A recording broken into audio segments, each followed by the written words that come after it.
Sure. Yeah.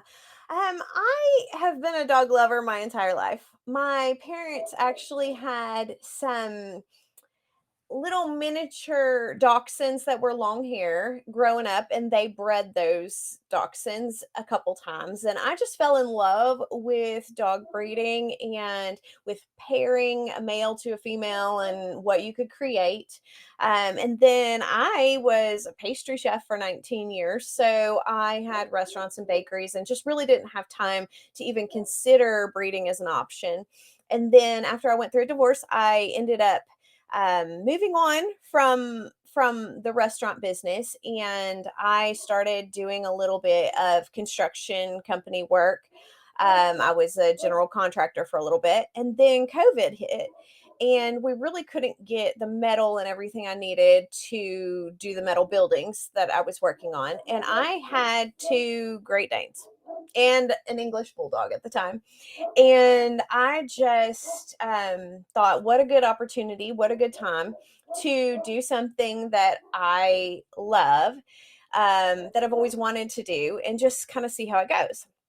And so I looked for a stud for my female, and I came across this amazing woman about an hour from me, and she was just a wealth of knowledge and information. She was certainly a wonderful mentor, and I began to work with her. I would go over to her house and I would help her whelp litters while they were being born so I could learn that aspect of it. So I could learn the aspect of the type of items that were needed when you're a breeder, all the bedding and the thermometers and, little suction for the nose and all kinds of fun stuff. And so I learned a whole lot about that and nutrition for the mamas and the puppies and just the whole whelping process. And she was so kind to me to be an amazing mentor. And I definitely suggest if you get into breeding dogs that humble yourself and look for mentors that absolutely will support you, because there's always something that we haven't experienced that this is the first time we've experienced it. Even breeders who've been in business for 30 years have completely experienced brand new things. It's a constant learning process. And staying humble is super important. But I went ahead and bred my female when she was ready to her male, and he was 100% European Polish import. And so I started learning about sort of the differences between the lines and what I wanted to create, and imports that are European versus the more American style, which we can kind of get into. But really started learning about that. And then when her puppies were about to arrive, my vet had put me in contact with this amazing woman who was a vet tech for them previously, but then now her husband is a veterinarian. And so she was working with her husband now. And my veterinarian had given me her number. And so I reached out to her whenever I realized she was kind of going into labor and it was going to be, my first time. And I saw something that was a little different, something I hadn't seen before over at my friend Jamie's house. And she said, "You know what? I am going to come over and I'm going to help you, and I'm going to help you deliver your first litter." And she was an amazing mentor as well, and just supported me through it, and really taught me a whole lot and continued to be there for me over those years. And now here I am, and I'm one of the people that's so supportive to other breeders, helping them get going and learning about genetics and having DNA tests and health testing and things like that. And it's always fun to see people's eyes open when they realize, oh, when I get this DNA and this DNA, we put it together, we can produce these things. It's just a blast to kind of mentor and bless others the way that I was supported and blessed from the beginning. But if we can grow the breed Mhm. together with support, that is, I mean, if we're battling others, then people are alone out there.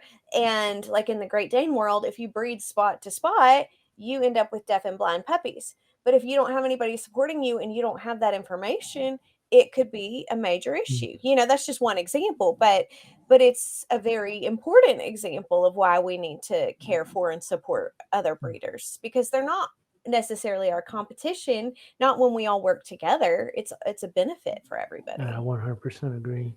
So talk about like the adjustment from having like say English Bulldogs and growing up with Dachshunds and stuff to having this big huge Great Dane. Well, Oh gosh, yes. I okay. So my first experience with a Great Dane was when I owned a bakery in a little town in Keller, Texas. And I had a young lady working for me that managed my bakery, and she had two female Great Danes, and I had English Bulldog at the time.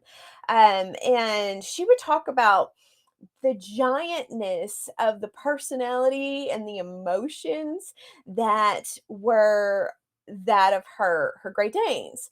And I'd be like, "Are you kidding?" She'd be like, "They're like people. I mean, they have these giant emotions and they pout and this and that." And I'm like, I'm just not, I've had plenty of dogs in my life. I'm not really getting you, girlfriend. But I came over to her house, and she was actually a breeder for a little bit with her two Danes. But I went over to her house and I spent some time with her Danes and with the puppies. And oh my goodness, I did realize that they were like people with their emotions. And so I had gotten married for a little tiny short amount of time, about a year. But the person that I had married, he had Great Danes in the past. And so I had my English Bulldog, and he was really sad missing, his Great Danes from the past. And I found one and purchased it for him and surprised him with it. Thing is that when it didn't work out between us. He left, but I said, "Are you gonna take that puppy that I purchased for you?" And he said, "Oh my gosh, no, I no, it would literally kill you." And it would have killed me because she and I were so bonded and she was like my person. So anyway, that's kind of my how I fell in love with Great Dane's story. Was quite an emotional support as well after after that situation of a not good breakup, so to speak. She was quite an emotional support, and I think that's kind of why I ended up getting into breeding Great Danes. Was I thought to myself that we all needed a Stormy. We all needed one of those dogs that would stand by you no matter what. And I've had so many people come to me, single moms. And, I've been able to, help them get the right puppy and support them, as they're going through maybe a process of, relationship breakup, that kind of thing. And there's something about it, this giant breed that is so gentle and loving when you've been through some trauma and abuse in relationships. There's something about the Great Dane that is just such an emotional support, and the size of it also brings just like a calmness to your house, knowing somebody's probably not going to come up in your space, knowing that that dog is there. Even though they probably would lick them to death, if they were invited in, but uninvited, it might be a little uncomfortable. The life expectancy, they say, is around 7 to 12 years, the AKC does. And I have known it more, to be around the 8 to 12-year mark, is more kind of the average that I've seen.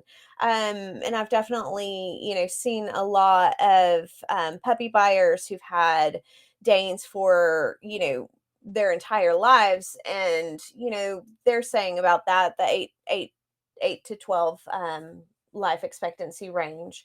And then as far as like weight goes, AKC says the standard is 140 to 175 for males.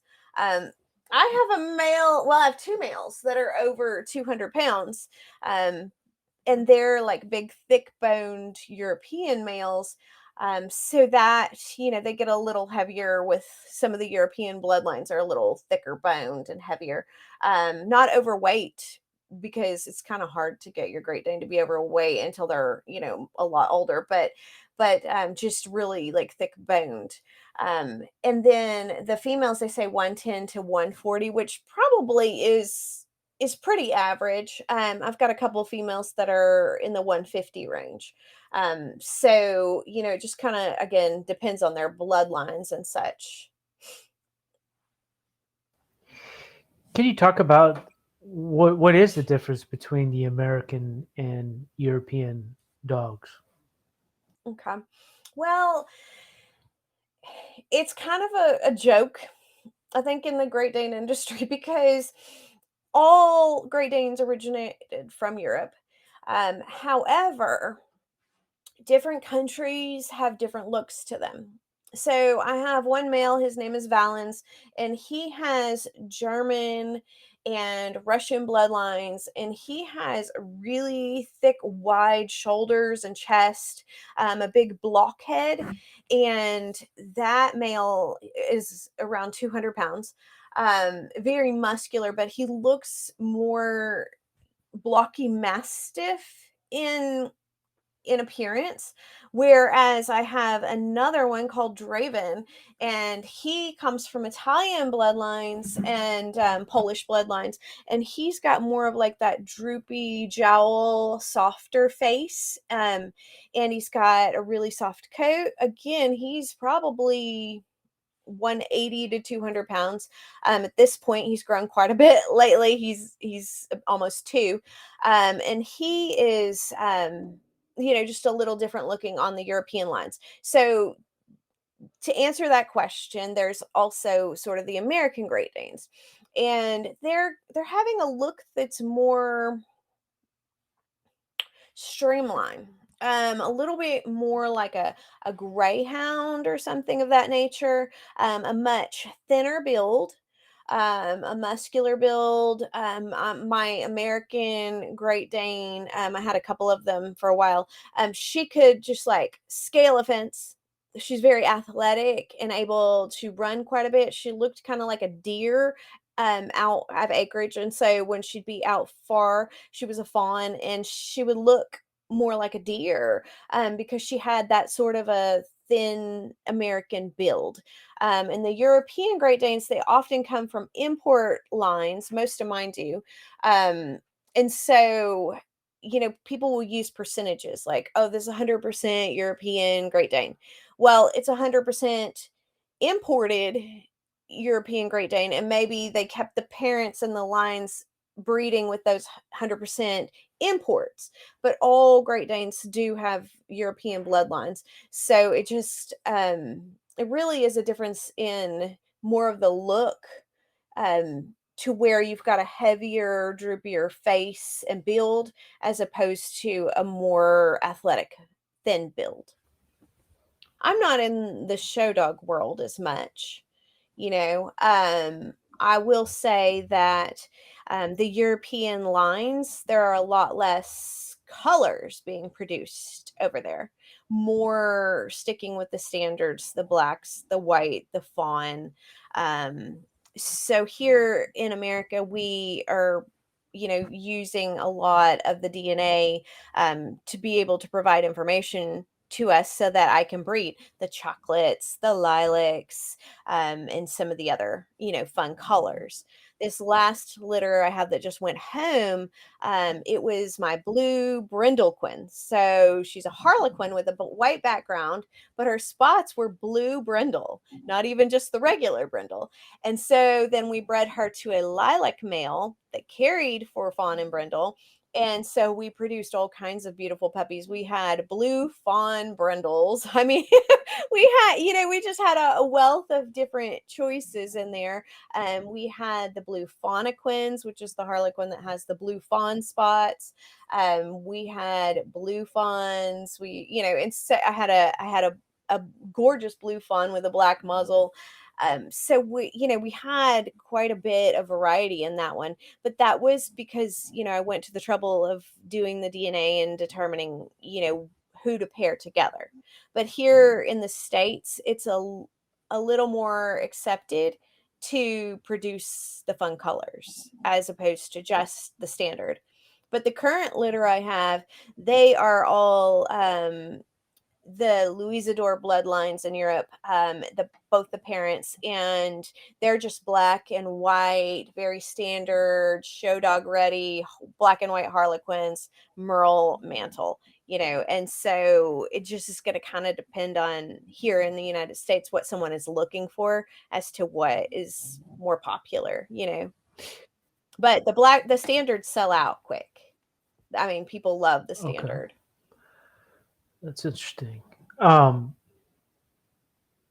what is the standard colors? What are the standard colors, and what are the colors that are considered out of standard? Okay. Well, you've got like your blacks, you've got your harlequin, you have your mantles and your fawn, and then those would be pretty much your standards. I'm not sure if brindle's in there. I'd have to look at that, but um, then and the blue. But then what you have is also the merle that was added just a few years ago, is now considered a show dog standard. So that's wonderful. And then what is not standard is going to be like our chocolates, our lilacs, our brindle quins. We've got chocolate fawns. There's just and there's just so many different colors we can produce. The tan points now. Um, so any variety of that. Then we've got piebalds in all kinds of fun and interesting colors now. Piebald brindles, those are going to be non-standard. Not your typical show dog colors, but fun and something unique. Like in the standard Frenchy world, are color dogs and Great Danes considered heretics and breeders? That Yeah, I mean, yeah, yes. Yeah, there's the whole you versus me groups, and I just kind of laugh it off because, it doesn't make for a lesser dog, it doesn't make for lesser structure. It just has to do with, are you in that show world or are you not? some of their complaints is that they consider maybe there's was mixing in the lines to create some of those colors. Has that been the case Mhm. in the Great Danes, like it has in the There's French? there is some talk of that, yes. Um But I think it's more, I've been told that in Europe in the past, if you had, say, a chocolate puppy come out of your lines, that they would even dispose of that puppy. So it's not to let people know that they had this, undesirable color. Ultimately, it's about, doing with integrity the very best that you know to do regarding your animals. So for instance, I do the DNA health testing to make certain that I'm not passing on any genes that are not healthy for my dogs. So if I have an animal that carries for a certain, genetic defect, I'm not going to want to pass that on. So that's not part of my breeding stock. And I think that's sorry about the No barking. worries, no worries. There's probably some kind of a delivery guy here. Yeah.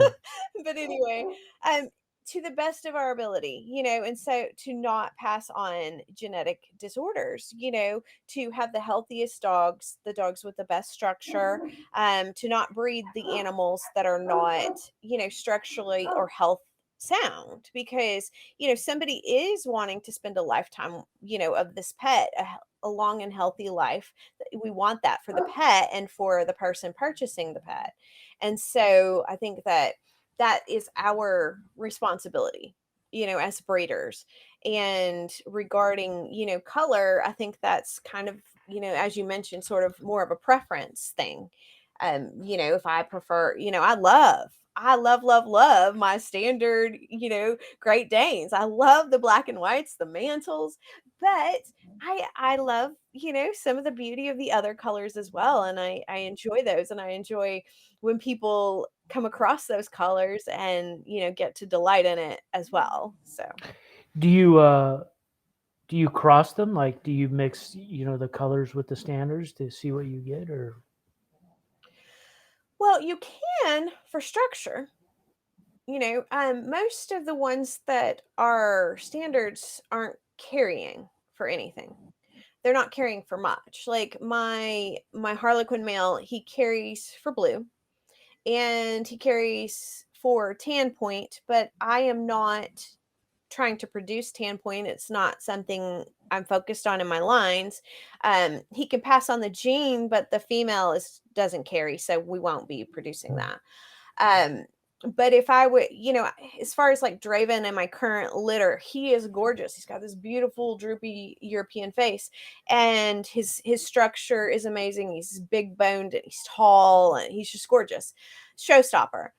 And if I pair him with another Dane that, for instance, is a little bit more American looking, a little more thin, thin body style, with the two of them, and this is kind of where I try to stay. I try to stay in the around 75 to 90% European range, as far as that bulky look goes, because um I want the dogs to not have as many issues with arthritis and hips and the heaviness that comes with some of the beautiful European look.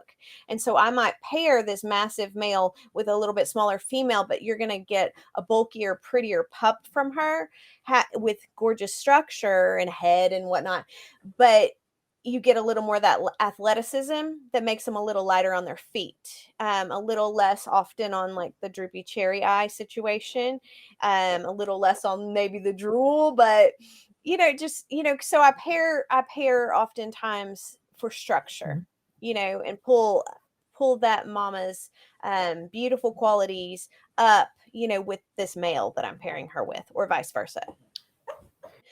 Yeah, we do, every single dog the minute that I bring them in, or if I'm deciding to keep one, even if I have the parents and they're health tested and clear, I still health test every single one of them regarding DNA, to make 100% sure that I'm not passing on any genetic defects that am aware of. So we try to, put a stop to that ahead of time. And the reason that I do test those puppies that I keep from the parents is because we never know with genetics. It's a weird, funky game, and it's possible that it could skip a generation. For instance, maybe no one in your family has red hair, but you trace it back and it's like great great great grandma had red hair. Well, we want to know that that puppy didn't get something that kind of skipped a generation. So we definitely always test on that. And then, in addition, there is something called OFA health testing, and there's several different tests that can be run. Um, we like to do the heart, and then we like to do, definitely the hips, and the pin hip test is what it's called, hips. I like the hips and elbows as well, but we like to do that. The dog has to be a little bit older to be able to do these tests, but once you've got that done, it can be like a yearly thing that is done. But those are the two that I mainly focus on. Some people do the entirety of the dog, but that, to me, the most important is going to be the hips and the heart. What are some of the health issues that are most concerning to the Great Dane, the modern Great Danes? Well, bloat is one that is a big concern. Hip dysplasia is also a concern, but bloat, it can happen for a variety of reasons, and nobody quite knows exactly why. There's varying studies on it, but some people say you need a raised bowl. Some people say the raised bowls cause it. Um, so that could be it. They say, definitely keep your puppy still and quiet, or your dog, puppy or dog, still and quiet after meals so that they don't have a full belly and then go run around and it causes bloat. I've had this happen one time. It was, a pregnant or mama that just had puppies, and she got nauseous right after birth, and she started to throw up. And in the throwing up process, her stomach flipped because the puppies were not taking up all that space they were taking up inside her belly before, and her stomach flipped and she got stomach erosion. So we had to get her immediately in, like, an immediate ER visit to get, her stomach, fixed and then also tacked. So when you go to get your Great Dane fixed is the time at which you would have, they would be open, and so you would have them attach the stomach to the, abdominal wall is what they do, so that it has less likelihood, because of the giant rib cage of the dog, um, the opportunity for the stomach to flip and twist is really great. So that being said, um, whenever people go to get their Great Danes fixed is the time to go ahead and have the stomach tacked, because it's definitely worth it. The surgery, can be up to $12,000. That's what they quoted us. And luckily, we, reached out to another vet, and they did it for about a third of that. But still, it's a very expensive, surgery, and that's something that you have to go, like, immediately when your dog is in pain and having bloat, and their stomach is hurting. You can tell they're just in a whole lot of pain. But like hip dysplasia, cherry eye is a big one that we worry about. And like I said, I try to breed against that happening, because I try not to choose a dog with droopy eye lines. Um, but it can still happen, because it's part of the breed. It's kind of like with bulldogs, it is, something that can happen in the breed. But those are, sort of the main ones. Arthritis can be something that we have to pay attention to. Whenever there's too much protein in the food, the protein can build up in the joints, and cause a lot of issues like bulky joints, thick. Um, that's something that we really pay attention to regarding puppies. So when a puppy leaves me around 8 weeks, they start transitioning into an adult dog food rather than a puppy food that is about 20% protein. And the reason that is because, Great Dane puppies, especially the European lines, when that protein starts building up in their joints, you can see it. It's like kind of thick. And they will start doing something called knuckling. So they're walking on their knuckles, or they'll be flat footed. I've had one that was flat footed before. And that we called her flip flop, because it was like she had on flip flops. She was just plopping about. And so our vet had us immediately take down the protein to 20, and within a few weeks, it was cleared up. But that's something, I have all my puppy buyers avoid by choosing the right food from the start. So there's that. Arthritis, and joint issues can also come from having a Great Dane fixed too early, because they need those growth hormones all the way until they're about 24 months. So that's when their growth is completed. Um, Usually for the males, 24 months. For the females, it can be up to around 18 months. But still, I guess the point is that when you cut off those growth hormones, then it causes issues in the joints. It can cause, arthritis, hip dysplasia, those kind of things, because they didn't get to grow fully into the space where they were, where they were headed. So that's one of the other big issues with Great Danes. Not in not in mine, I have not seen a lot of, that, um, but I have seen some of the sorta heavier European Danes, and like I said, that's why I sort of tend to pair them with one that's a little smaller, a little lighter, a little more American looking, is because they'll sit down kind of like an old person when they're a year old. They kind of sit down and get up more carefully. They're being careful with their bodies. None of them have, hip dysplasia, but of my it's usually the males, the humongous ones. 200 pounds, you got to get up and get down, easy. um but that being said, that gives me concern personally for, when they get to a certain age. So that is, again, the reason that I try to pair appropriately with the males and females. And for us, it's about 18 months to 2 years before we breed. So we've got, an animal with us that we're investing in, for Danes for quite a while before we can even consider breeding that animal. Right. Which, I mean, it's a little different on the smaller Yeah. breeds. It's not quite as, you don't have to wait quite as long. So it's a huge investment. You can imagine my food bill. Yeah. No, I can. About 1,200 a month. Yeah. No.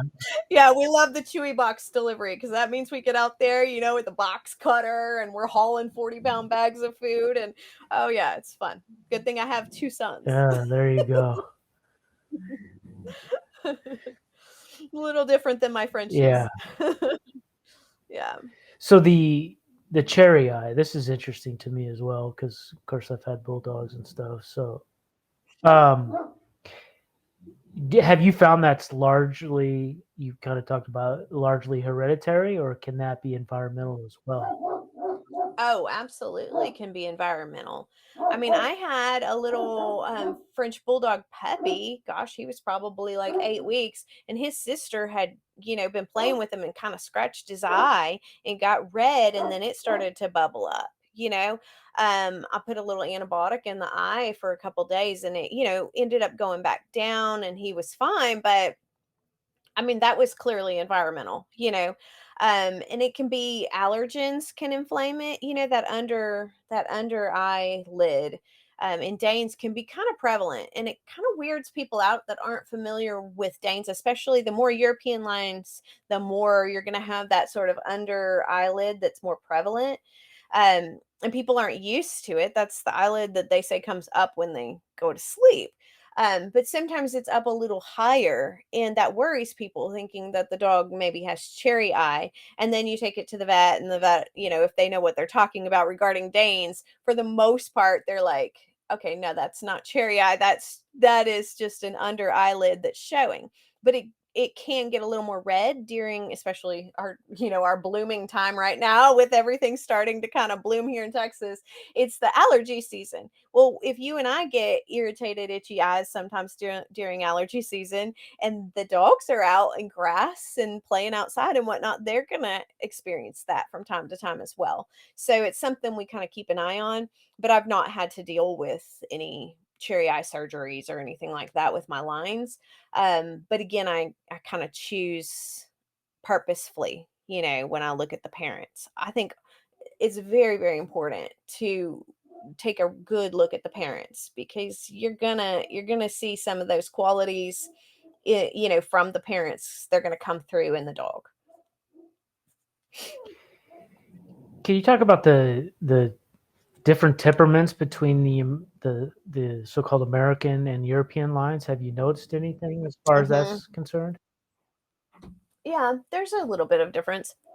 I mean, definitely regarding your Great Danes, they are lovers. They're Velcro dogs, in my opinion. And that's what I love about them. They want to be by you, they want to lean on you, they want to be touching you, and spend time with you. And their hearts are so good to want to please their owner. So it makes them a lot easier to train because of that bond that is huge between you. But I will say, with regard to the American style, it tends to be a little more energetic. Kind of like the difference, no, not really, but close to the difference between, say, a French bulldog and an English bulldog. That English is laying on the ground, snoring, and the little Frenchie's running circles around it. I've seen a few memes like that, and that's.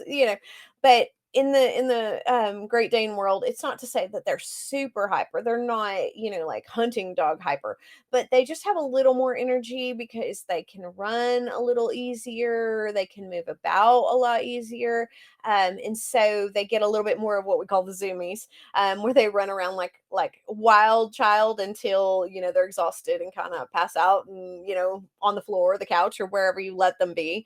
Um, as far as the European lines, when I've brought them in, it's been interesting because there's a couple differences. Number one is it seems as though the fur is just a lot softer and the skin is softer as opposed to a little bit more coarse in the more American ones.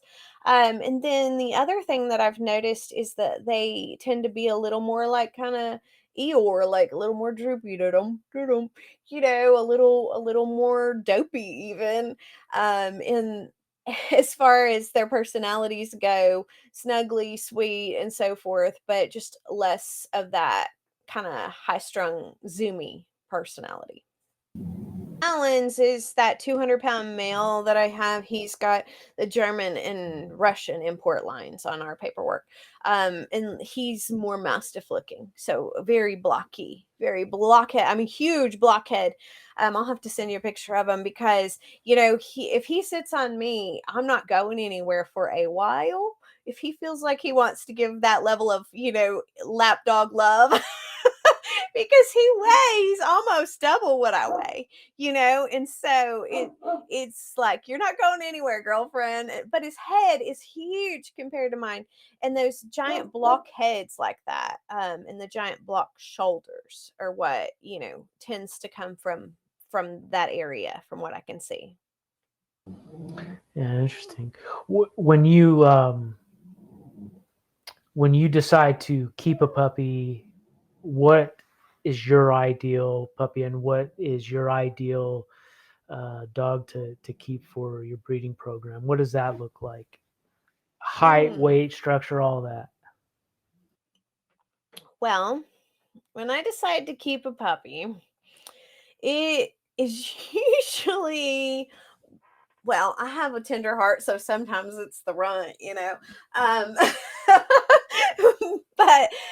but as far as like what I'm looking for my program, it's going to kind of depend upon the moment in time where I'm at. So right now, I would be wanting to keep one from the parents of a certain line that I want to continue into the future.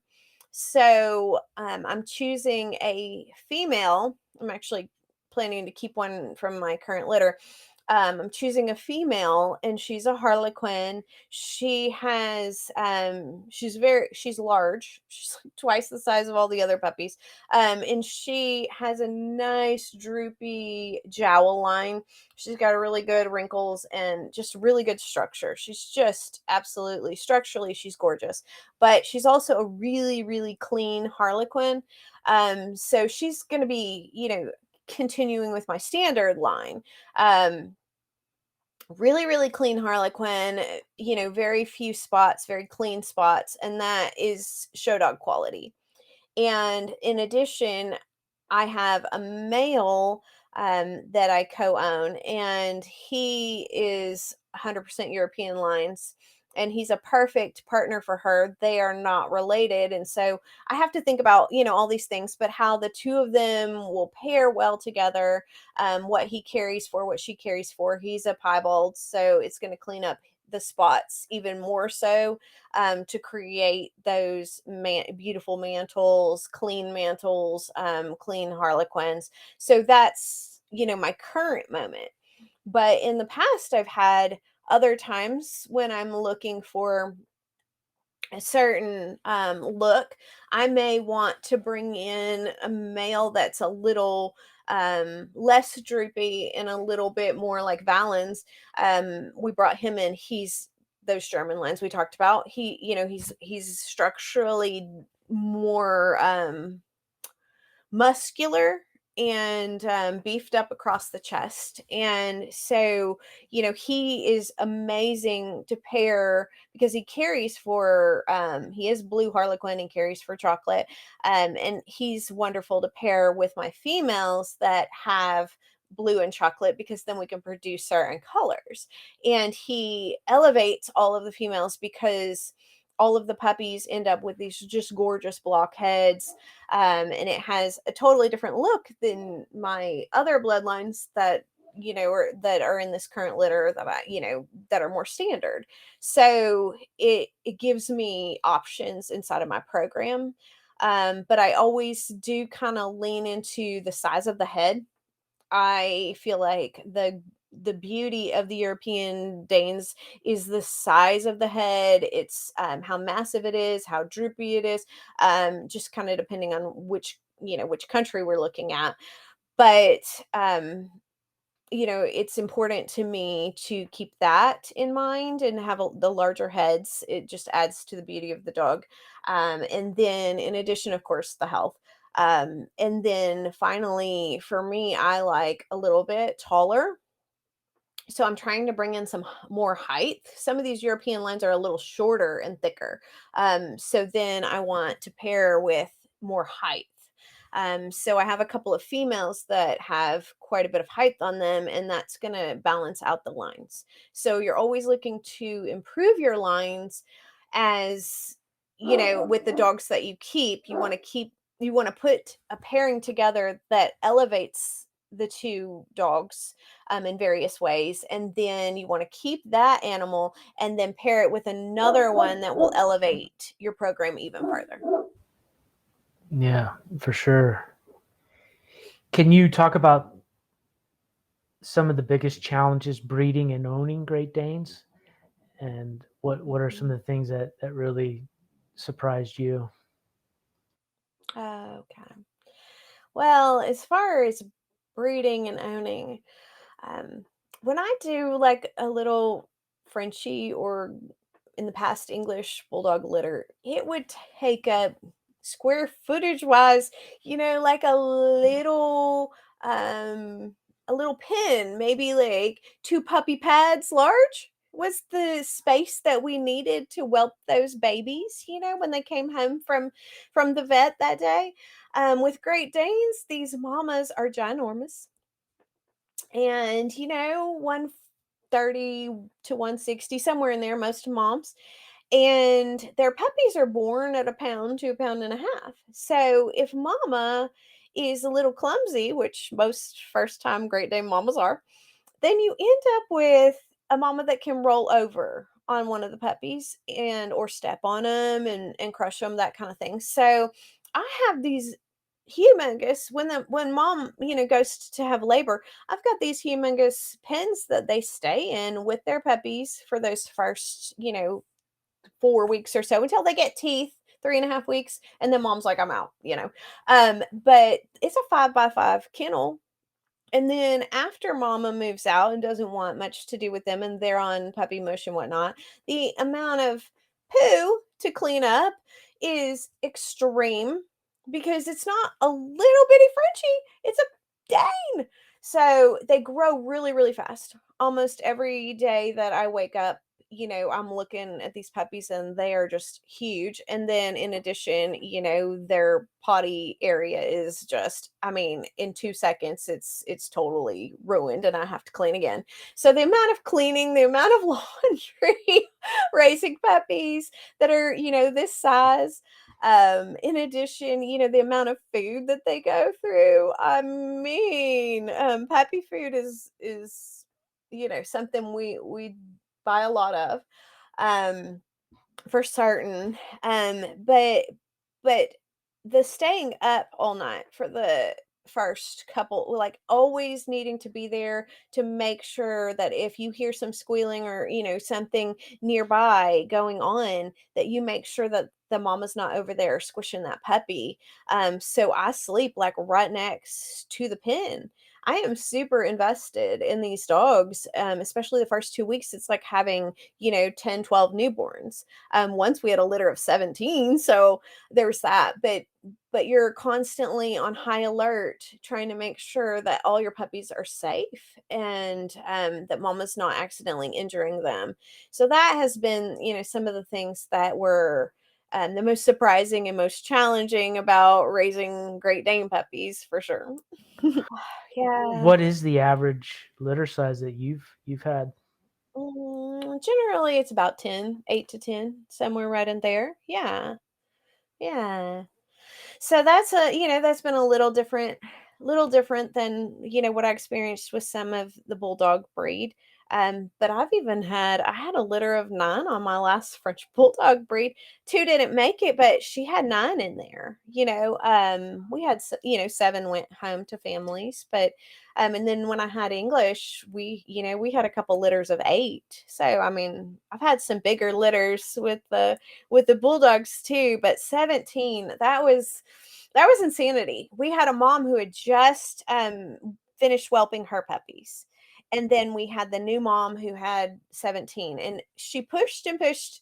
Here at home, I deliver all the puppies. And so I have oxygen concentrators, I've got, little suction, I've got everything. Um, and so I didn't know I was gonna be like a, doggy midwife, but here I am. Here I am in my life, but it's the best day ever. It's so, so much fun, but it can take 12 to 24 hours with the Danes. And even still after 24 hours, like I will follow them outside with the towel over my shoulder because at any point she may think she has to go potty and there's another puppy. I mean, we've had them 36 hours later. Like a puppy just, "What?" And I've had several friends who've had that experience too, but with the 17, she pushed out 10. I had gone for an X-ray, so we knew that there were at least 13 in there. And, she just couldn't push anymore. She was tired. It had gone on for a lot of hours. So we ran her up to the vet and she did an X-ray. I stayed out in my truck. She did an X-ray. She said, "Oh, I think we got about 3 more in there." And so I said, "Okay, go ahead and do the C-section. She's just too tired. She can't do anymore." And then the vet comes back out to my truck. She's like, "Girl, I personally delivered 7 more puppies. Do you know, I just thought I was gonna cry." I said, "They're all alive? I've got 10 at home. Oh my gosh, what am I gonna do?" And they were all alive, everyone lived, they were all perfect. There was one that was so tiny. I mean, for a Great Dane puppy, he was 7 ounces. That's very little for a Great Dane puppy.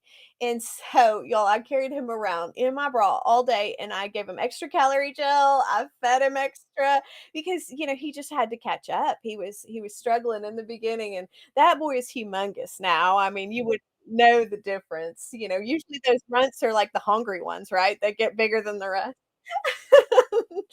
But that other mama who had just finished feeding her puppies, she would help. So she would lay down and we would just rotate. And she was perfect. No fighting, no issues. So that was a lifesaver. I mean, I feel like God had my back on that one. For me, I'm both, and people ask me, "Okay, you have Great Danes, these giant breed, and then you got these little bitty Frenchies." I mean, I've got a Frenchie that's like 7 pounds and she's almost 5 months. She's a tiny little thing. And people ask me, like, "How in the world?" And I'm like, they are best friends.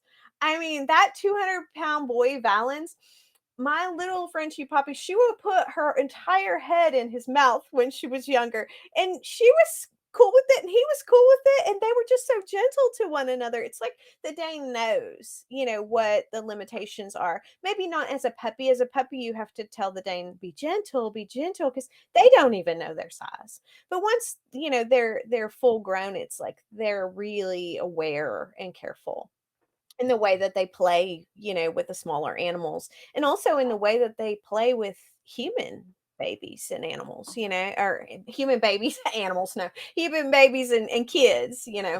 So yeah. Since they are such large dogs, what does your housing situation look like for them? Okay. Well, there I have a barn. I call it a barn. It's like a ginormous shed building that we have insulated and put waterproof flooring and drains and whatnot. And then each individual kennel, like those big old 5x5 retriever kennels, are in there. And so each individual has a kennel, and then they have their own dog doors. And then we have heat or air conditioner, depending on the season in Texas. And then they rotate inside because, we all want to love on all of them. So they rotate inside. When a mama, the minute we find out that she's pregnant, she moves in so that we can make sure she gets all the proper nutrition and everything. But they're constantly rotating in and out, and who gets to come and sleep in mama's bed. So there's that. Get all the love, the hugs, the snuggles. And then I've got my personal favorite, and she's the queen, and she's always inside in mama's bed. So yeah, I'm a sucker. Where do you see your Great Dane program say in 5 years? That's a good question. um I have been moving a little bit more toward the guardian home situation. So that means that my Great Danes as puppies go home to a family. And then the family understands that when they come into age, that they can come here and breed. And then they go back home, and then they come back about a week and a half before their due date, and I get x-rays and all that, and then they stay with me until the puppies are weaned, and then they go back home to their family. And then that family gets a little compensation. Usually they want a second puppy, and so that's kind of what we do. But I'm kind of seeing it going that direction, so that me, as my sons are moving out and I'm becoming, an empty nester here soon, I'll be able to travel and do some of the things that, I love, that are not it's physical for me, because like I said, it's like 40-pound bags of food for these Great Danes. So for me, it's kind of hard long term to continue with, just the giantness of it all. So I do foresee keeping two or three, and then just, that maybe even our pets, but then just kind of moving into that guardian home space, where these dogs, after a couple litters, they're just pets at that point, and they stay with their families, and we don't have, any issue trying to find them a retirement home. They're just staying with the family that they began life with, which is healthier. Yeah, I like that idea. It makes the most sense. I see more and more people doing that. Um, so why not the show world? Now I can answer that for me. I'm I have a lot of opinions on that, but I try not to get too controversial on that. But has that ever been something that you've been interested in, or is it just not something that just with time and all of that, it's not? I've been a single mom for a while. So that being said, I didn't have the capacity, the time, etc. And now that, my sons are getting older and we're kind of moving out of that stage, it's not a 100%, definitely won't do it, but it's not a priority of mine. It's just not, I've never been one of those, popularity contest kind of gals. I am just more of an easygoing, fun individual that is not really looking for competition. So I'm more about helping others and loving others as opposed to competing with others. So I think it's probably just not been a focus of mine. I'm not here to get into a box. I'm here to, create and have love for the breed, um, and love for the puppy parents. I stay in touch with the puppy parents, for the life of the dog, as long as they want to stay in touch. And And so it's more about the families than it is about trying to, compete and all of that. So that's just for me. But I do, have a lot of respect and appreciation for people who put their time and effort into those kind of things. It's just not for me personally. It's just not where I want to focus my energy. Well, as far as like our Great Danes and Bulldogs, you can find us on Greylynn, danesandbulldogs.com, GREYLYNN, Danes, DANES, and bulldogs.com. But as far, and you can find us on Instagram and Facebook and then our website. But as far as my podcast, it is a fun, inspirational podcast to help inspire people to become all God called and created them to be. And we have various artisans and entrepreneurs of all kinds on our show. And those individuals provide tutorials and amazing, fun inspiration stories that can help you along the way as you're growing a business and, stepping out into your dreams. And it is arievivestudios.com, ARIEVIVESTUDIOS.com. So check us out because it's a fun podcast and we've got artisans of all kinds, even music artists. So it's a blast.